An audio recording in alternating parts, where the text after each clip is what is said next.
Hello, today I would like to go over with you a strategy that I use with my students who are alternately assessed when we're addressing the Math Essential Element 4OA3, which is solving one-step real-world word problems. And what I like to use with my students is this cube strategy. And what's nice about the cube strategy is that you can use it either whether you are working on one-step problems, two-step problems, whether you're working on addition, subtraction, multiplication, or division. So this is definitely something that you can use with your students that will grow with your students. And I want to show you how I put it into a Jamboard where I can have my students be able to interact and participate with me. So let's start off with the cubes strategy, and you'll see each of the letters in cubes stands for a specific activity that they're going to be doing within the word problem, right? So a step. So let's go through and let's start off with our C. So C is circle the numbers.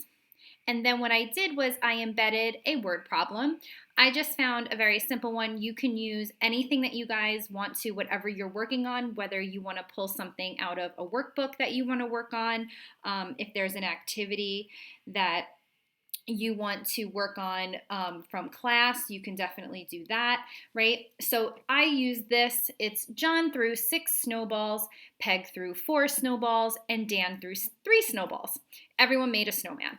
How many snowballs did the children throw?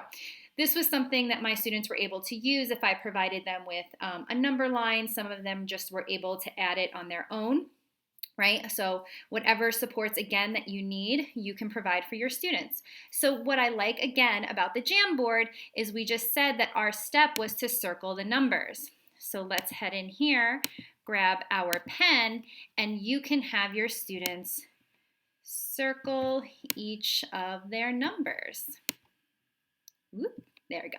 Okay, so you can have them circle, you can have different students take turns circling different numbers, or you can circle the numbers and have your students identify it if they don't have the fine motor skills to do that. Okay, so let's move along.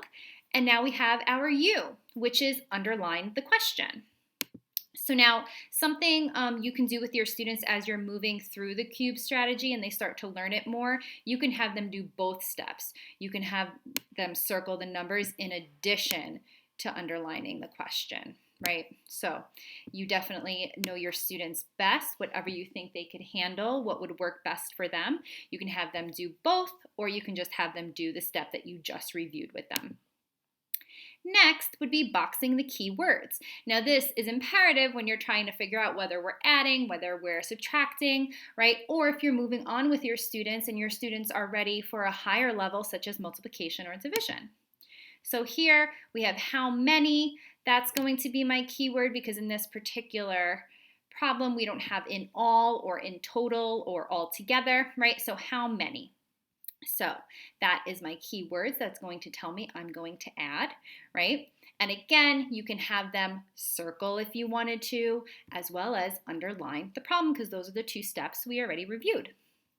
Moving along, now this is a harder step. This is something you can skip if your students are not ready or if your problem doesn't have information you need to eliminate, or you can work on it with your students, right? So I did find a word problem that had information. It was kind of relevant to what was happening, but it doesn't give us a number. It doesn't really matter because we're talking about how many snowballs, right? So you can have your students just go right through, cross it out. Again, you can have your students read it for you, and you can cross it out if they need some support with their fine motor skills. You can also have your paras cross it out and you can read it and have the students reread it, whatever works, again, so that you have that engagement, that collaboration between your students when you're virtual, as you would when you're in person. And then we move on to, does our answer make sense? So now I added in my problem. I would have my students go through each step. They're going to circle their numbers, right? Then they're going to underline their problem. We'll go through that, right? As they remember, you can always go back and remind them. They're going to box their keywords. And then they're going to cross out what they don't need, right? Eliminate or cross out. We can teach them another word for eliminate. Teach them that definition. Okay, so then we have our numbers here, and what I did on my last slide was I added in some lined paper so that they can then write out what they needed to. They could type in the answer if that's easier for them. You can change that background if that would help them at all. Probably not for this one. There's graph paper if we were doing something with some graphs, which maybe we'll do in the future. Yep, you can have them do 4, right? Plus, and you could do this for your students, right? So you can have 4 plus 6, and then you can, have your students, if this would be better for you to have a number line on the bottom, you can do that for your students to provide some modifications and support. And then you can go through and have either your students take turn writing out numbers of the equation, or you can have one student write the equation while another solves it, or maybe your students are able to write it all out and then you have another student tell the answer. Actually, don't remember what that last number was. Oh, okay, 3. And then we would go on to 10 plus 3, right? And so again, it allows for a lot of collaboration within your virtual classroom. I love using Jamboard for this reason. The things that I would do in person, I can have some sort of semblance, and I can have my students engage with me and show me what they know and take turns and collaborate and engage with each other, right? They could take turns writing, they can take turns doing different steps, they can use different colors so you know who's using what, they can read what another student wrote, they can share that, and that's something I really love about the accessibility of Jamboard. So I hope this is helpful for you. I hope this gives you a new and fun way to work on some math word problems when you're in your remote classroom.